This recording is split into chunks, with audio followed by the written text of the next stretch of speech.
Magic in Dungeons & Dragons brings a unique blend of creativity and potency to every game. Mastering spells and enchanted items present both satisfying challenges and rewarding strategic opportunities for your player at your table. However, I think that many dungeon masters struggle with what to give out to low-level characters without breaking their own games. Hey everyone, I'm Heavy J, and I've been a dungeon master for about 40 years now. And I think that many DMs struggle with the magic items they should give to low-level players. I did when I first started out, that's for sure. Today, I'm going to share with you what I consider my top 3 magic items that every DM can give to a low-level character without destroying their game. Today, on Fat Dragon Adventure. First on my list, from page 195 of the Dungeon Master Guide, is the robe of useful items. This seemingly ordinary robe is adorned with patches resembling various items. And when you tear these off and throw them, these patches will summon the depicted item.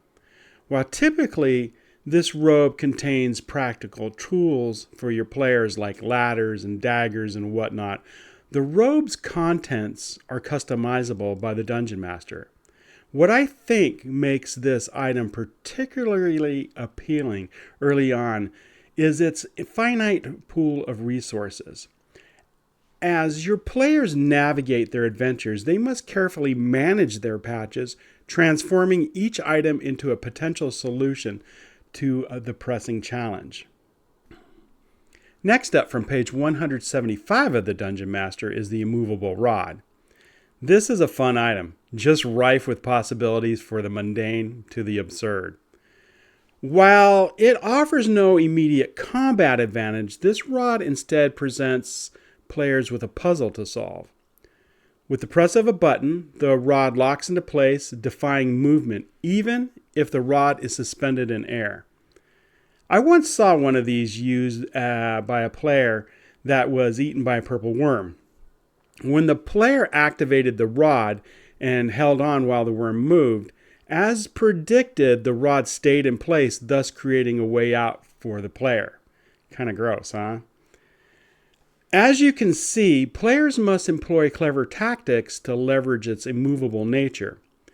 Whether it's creating impromptu barriers or providing safeguards against falls, it's a suitable utility, in my humble opinion, that makes it ideal for additional low-level parties' arsenal, encouraging inventive problem-solving without overshadowing the abilities. My final magic item that every low-level player should have is the bag of beans. And the bag of beans comes to us from the basic rule set, and you can find it on page 152. This is actually one of my favorite wondrous items in the entire DMG. There are so many choices and options for things to go horribly wrong or right.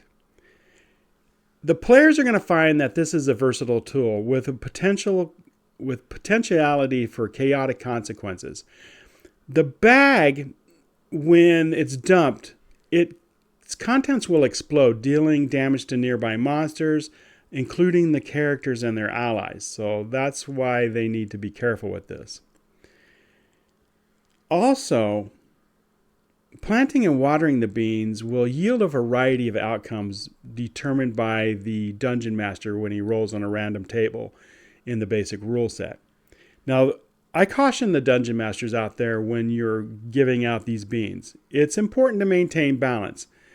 It's prudent to limit the distribution of the beans, preventing the players from exploiting their curiosity with endless planting and reaping. Other than that, I think that this is just a great item to hand out to every character. So here are my final thoughts, Dragon Riders. By incorporating these items into the early stages of a campaign, it will not only enrich the gameplay with magical intrigue, but I think it will also foster creativity and problem-solving skills amongst your players as they navigate the challenges of the adventure. If you enjoyed this video, don't forget to like, subscribe, and hit the bell notification so you never miss our next episode. Until then, ride that fat dragon.